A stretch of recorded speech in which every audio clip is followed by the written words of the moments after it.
Channel 4 News with 5-time Emmy Award-winning anchor, Ron Burgundy. Champ Kind Sports. Rick Tamlin Weather. And your reporter in the field, Brian Fantana. It's Channel 4 News at 6 o'clock.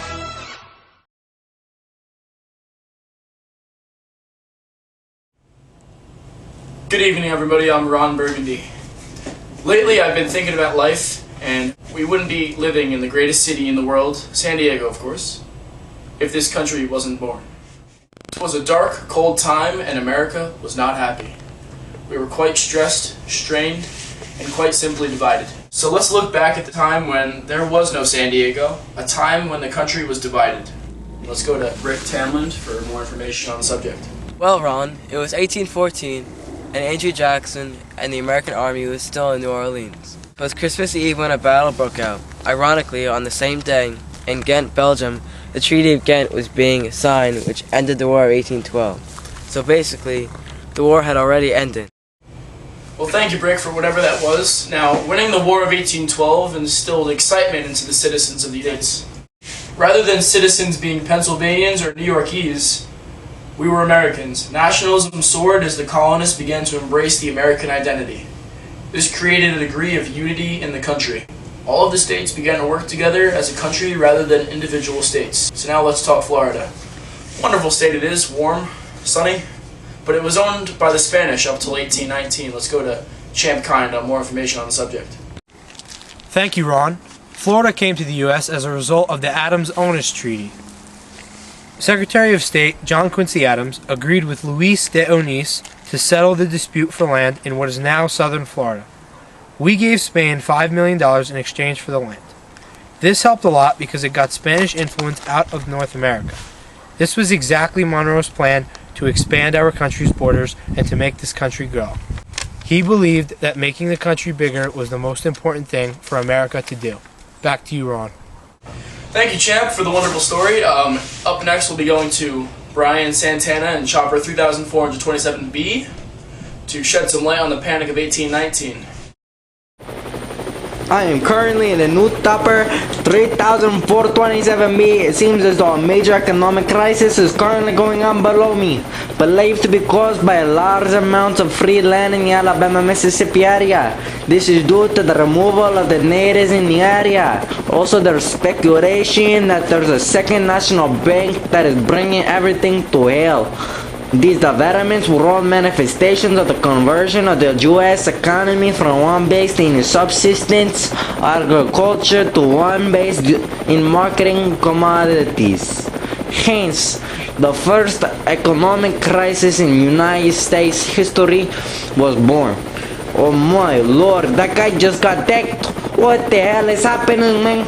I'm not trying to someone to die here. Can we please land the Topper, please? I'm trying to get down. Technical difficulties here at Channel 4 News. We're gonna go to a quick commercial break. We'll be right back with you pretty soon.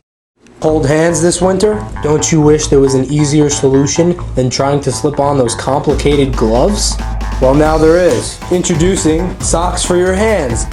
The innovative sock design that slips onto your hand with ease. You will be so warm, you will want to dance. Only available in Ecuador. Hey Ronnie, we're back, man. Let's go back to Champ Kind for whatever he's getting minimum wage for. Okay then. Thanks, Ron. The Missouri Compromise was a law passed in 1820 that tried to make slaveholding states and free states equal in terms of power. They did this by drawing a line through the middle of the country, making 11 states free and 11 states slaveholding. This was caused by Missouri's request to become a slaveholding state. This was done also to diffuse sectional and political rivalries. This was a direct result of what Missouri did. Hence, the Missouri Compromise was passed to relieve the situation. However, it divided the country, which historically is not good for a nation. Thanks for that, Champ. And speaking of the Missouri Compromise, that sparked a lot of sectionalism in the United States. Sectionalism, according to Siri, is loyalty to the interests of one's own region or section of the country, rather than to the country as a whole. This is relevant to the era due to the different values of the North, South, and West. In the 1800s, North was industrializing and urbanizing and built great factories, while the Deep South continued to concentrate on plantation agriculture. Their population comes from large plantations concentrated on slave labor to farms that only focus on the families who live there. And we'll be smoothly transitioning over to Brian Santana to tell us more about the Monroe Doctrine. Hello. Now, Brian Fantana is actually not available. He's very sick right now. But I'm going to be the replacement for today. I am Brian Santana from Ecuador. So we're going to talk about the Monroe Doctrine today. Okay, so now the Monroe Doctrine is when the US did not allow Latin American countries to come into the US in North America and South America. The US was very scared because of these Latin Americans, and we did not want them to come and take the country away from us.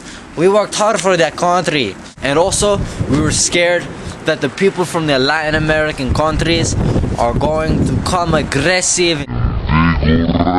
So we did not like the vigorous acts. We wanted to keep this country as a whole and united. And this pact, this Monroe Doctrine, allowed us not to only...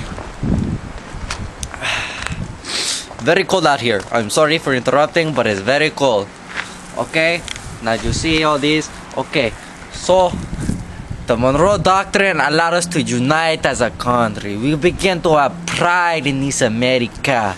This pride is a once-in-a-lifetime pride. We are the American dream. This has been Brian Santana, and I would like to report back to you, Ron. Thank you, Brian, and unfortunately we will be returning to Brick Tamland for more information on the election of 1824. Apparently, the election of 1824 was very interesting. Right, Ron? Yeah, nobody's watching anyway. The election of 1824 was between the notorious leader Andrew Jackson and Monroe's Secretary of State, John Quincy Adams. There was no majority between the two candidates in the Electoral College, so Henry Clay, the Speaker of the House of Representatives, had to decide. Because Clay led attacks against Jackson in the past, he did not want to choose someone he hated. Adams was elected president by a majority of the states represented in the House. Adams then appointed Clay Secretary of State. After this, Adams increased the rights of voting, which increased the freedoms and privileges of white males. Well, thank you very much, Brick, and this has been Ron Burgundy from Channel 4 News, and... Stay classy, Stoffy. Stay classy, Stoffy. Stay classy, Stoffy. Stay classy, Stoffy.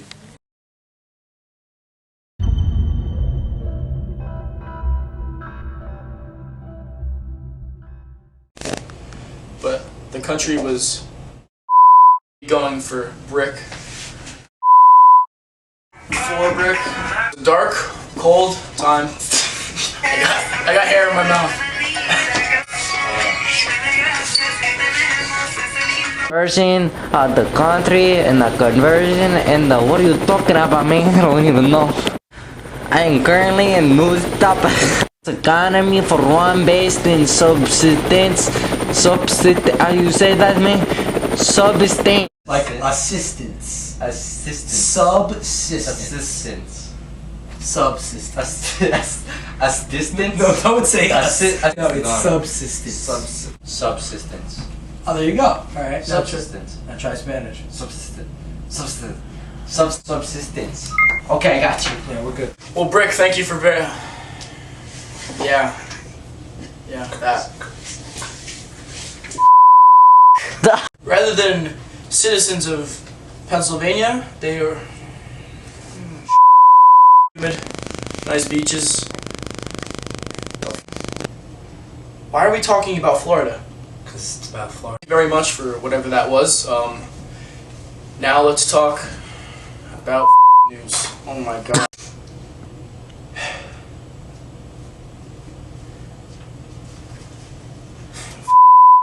Hey, Ronnie, we're back, man. Let's go back to ChampCon. Hey, Ronnie, we're back, man.